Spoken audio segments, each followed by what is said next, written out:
Boduppal RMS కాలనీలో వక్ఫ్ బాధితుల భూ బాధితుల అభిప్రాయ సేకరణ కార్యక్రమాన్ని నిర్వహించారు. ఈ కార్యక్రమానికి ముఖ్య అతిథులుగా డి కరుణ, ఈటెల రాజేందర్, బీజేపీ నాయకులు పాల్గొన్నారు. గత కొన్ని ఏళ్లుగా రిజిస్ట్రేషన్ డాక్యుమెంట్లు, బిల్డింగ్ అనుమతులు ఉన్నప్పటికీ వక్ఫ్ భూములు అంటున్నారు.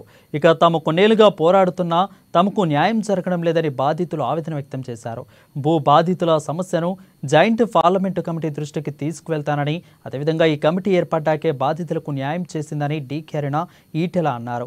ఈ కమిటీ అన్ని ప్రాంతాల్లో ఉన్న బాధితుల ప్రజల అభిప్రాయాలు తెలుసుకుంటుందని చెప్పుకొచ్చారు. ధరణి వచ్చాకే తెలంగాణలో ఈ వక్ఫ్ భూముల పరిధి పెరిగిందని అన్నారు. బోడుప్పల్ పరిధిలో 300 ఎకరాల స్థలంలో సుమారు 800 కుటుంబాలు బాధితులుగా ఉన్నారు. నిరుపేదల సొంతింటి కల నిజమై లేకుండా పోతుందని తెలిపారు. వక్ఫ్ భూ బాధితుల గుసలపై రేవంత్ రెడ్డి సర్కారు స్పందించాలని, జాయింట్ పార్లమెంటు కమిటీ రిప్రజెంటేషన్లు పంపాలని అన్నారు.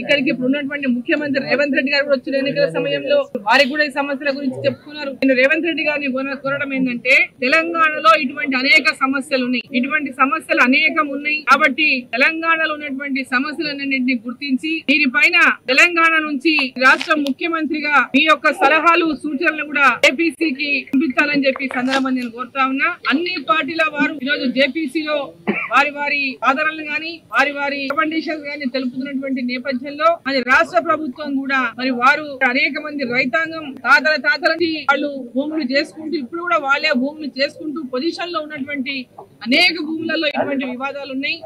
వీటిని పరిష్కరించడానికి మీ యొక్క సలహాలు, సూచనలు కూడా జేపీసీకి ఇచ్చే విధంగా ఒక రిప్రజెంటేషన్ మీ ద్వారా జేపీసీకి పంపించవలసిందిగా నేను కోరుతా ఉన్నా రాష్ట్ర ముఖ్యమంత్రిని కూడా.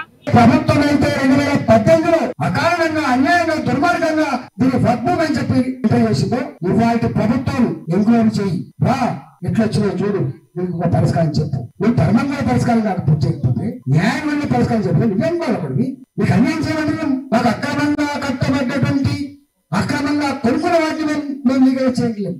కానీ న్యాయంగా నువ్వు చేయకపోతే నీకు తన్నున్నట్ట లేనట్ట అని చెప్పి అడుగుతారు. నీకు ఉన్నదే నీ సభ ఎందుకోసం ఉండాలి?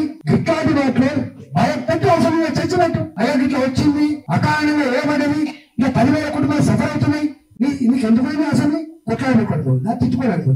సభ ఉన్నది